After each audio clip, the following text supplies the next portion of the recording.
Welcome to eye care with Uma. Dry eye एक बढ़ती समस्या। ड्राई आई क्या है? आंखों को आंसू की जरूरत या आंखों को गीला रखने की जरूरत क्यों है? आंख में जो आंसू है उनको बनाने के लिए एक ग्लैंड है जो आंसू बनाती है, और कुछ ऐसी से रास्ते हैं जहां से आंख का आंसू लगातार नाक के रास्ते से बह जाता है, जिससे कि लगातार नए आंसू बनते हैं और हमारी आंख को गीला रखते हैं। आंख को गीला रखने की जरूरत क्यों है? इसलिए जरूरत है क्योंकि ये जो गीलापन है वो काली पुतली को ट्रांसपेरेंट पारदर्शी बनाए रखने में हेल्प करता है और उसकी जनरल हेल्थ, एक नॉर्मल हेल्थ के लिए जरूरी होता है। दूसरा, हमारे आंसुओं में जो बाहर से आने वाले बैक्टीरिया हैं उनको मारने की भी कुछ, उनसे लड़ने की भी प्रॉपर्टी होती है। तो ये हमारी आंख को विभिन्न प्रकार के इन्फेक्शन से भी बचाता है। हमारी आंख में जो पानी बनता है, आंसू बनते हैं, उसमें 3 लेयर्स होती है। सबसे नीचे वाली लेयर म्यूकस लेयर होती है जो आंसुओं को आंख से चिपका के रखती है। उसके ऊपर वाली बीच वाली लेयर आंसू की पानी की लेयर होती है, और सबसे ऊपर की लेयर तेल की लेयर होती है। ये तीनों लेयर्स आंख की ही ग्लैंड्स, ग्रंथियां बनाती हैं। सबसे ऊपर की जो ऑयल लेयर है वो आंसुओं को उड़ने से बचाती है, और दूसरी लेयर आंख को गीला रखने के काम आती है। तो अगर आंख में या तो तेल की लेयर कम हो जाए तो आंसू जल्दी उड़ जाएंगे, और या अगर पानी बने ही कम तब भी आंख गीली कम हो जाएगी। तो ड्राइनेस के 2 रीजन है, या तो आंसू ज्यादा उड़े या आंसू कम बने। ये 2 मेन रीजन है इसके। अब ड्राई आई का कारण हर उम्र में अलग अलग है। बच्चों में ड्राइनेस का रीजन है, जो बच्चे बहुत तेज हवा में बाहर बहुत ज्यादा खेलते हैं, आउटडोर एक्टिविटीज में जब बहुत तेज हवा चल रही है वो ड्राइनेस कर सकती है।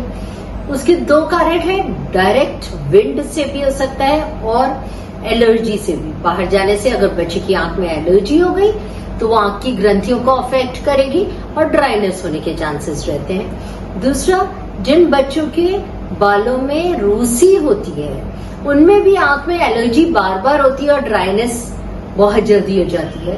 तीसरा, वो बच्चे जो बहुत ज्यादा मोबाइल कंप्यूटर का इस्तेमाल करते हैं, बहुत देर तक पलक को नहीं झपकाते हैं, उनमें ये सबसे बड़ा कारण है आज के टाइम में बच्चों में ड्राइनेस का।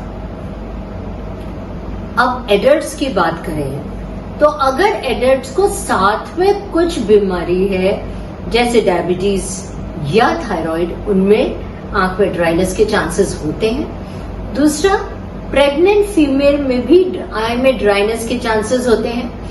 आज के टाइम में जब एसी का ओवर यूज हो रहा है, क्योंकि एसी आज के टाइम में लग्जरी नहीं है, एक नेसेसिटी है, क्योंकि ग्लोबल वार्मिंग की वजह से टेम्परेचर बहुत हाई है, बिना एसी के काम नहीं चल रहा है।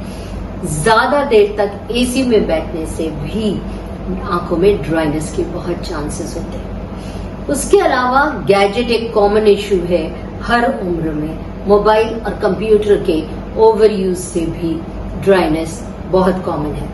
अब अगर हम बात करते हैं एल्डरली की, जो बुजुर्ग हैं, उनमें जो बाकी बीमारियां हैं उनकी वजह से हो सकती हैं।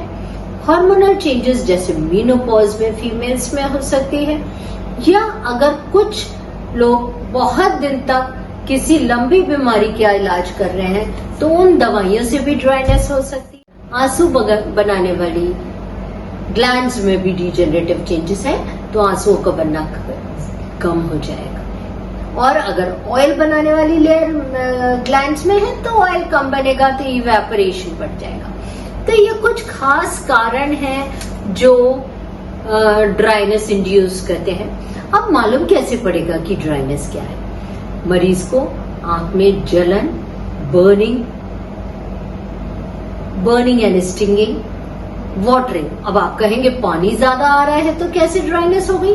पानी इसलिए ज्यादा आ रहा है क्योंकि जो आंसू बन रहे हैं वो उस क्वालिटी के नहीं है कि आंख को की रिक्वायरमेंट को पूरा कर सके। तो आंख रिफ्लेक्सली कुछ आंसू बनाने की क्वांटिटी को बढ़ा देती है, जिससे आंसू बनते तो ज्यादा है पर अपने काम को पूरा नहीं कर पाते हैं। दूसरा, फ्लक्चुएटिंग विजन। मरीज कहते हैं कभी तो अच्छा दिखता है, कभी नहीं दिखता है। तो जब आंख ठीक से गीली है तो ठीक दिख रहा है, सामने तेल की या म्यूकस की लेयर आ गई तो दिखना कम हो सकता है। मरीज को बार बार पलक झपकाने की इच्छा होती है क्योंकि पलकों का काम है आंसू को पूरी आंख पर ठीक से फैलाना। जब आंसू की कमी है तो पलक को बार बार झपकाने की इच्छा होगी। लाइट सेंसिटिविटी, क्योंकि आंख के सूखेपन की वजह से मरीज को रोशनी में आंख खोलने में तकलीफ हो सकती है। और अगर ड्राइनेस का रीजन एलर्जी है तो इचिंग भी मरीज को हो सकती है साथ में।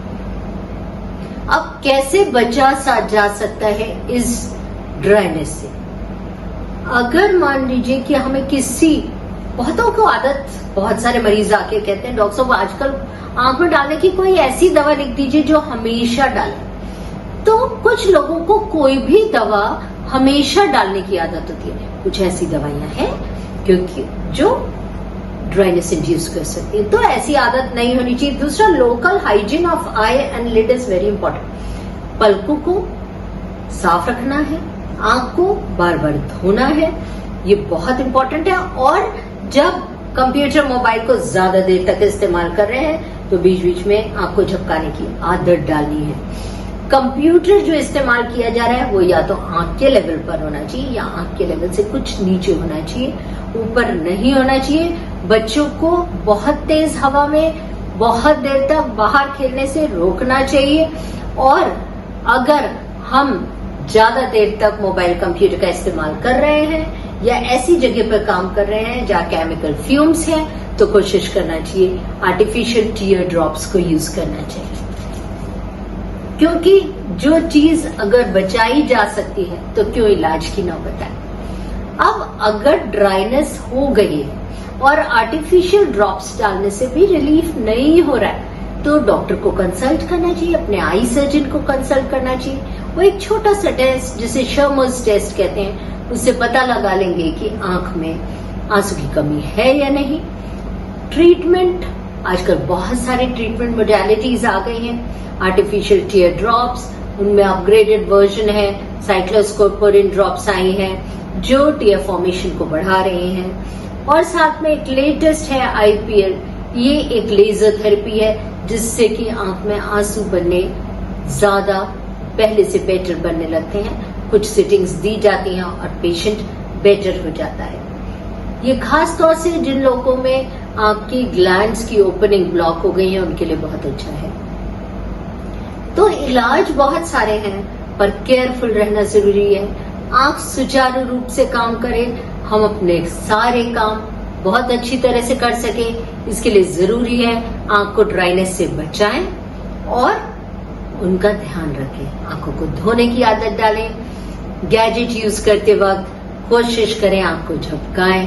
कुछ कॉमन चीजें अगर हम फॉलो करते हैं तो अपनी आंख को ड्राइनेस से बचा सकते हैं। Thank you.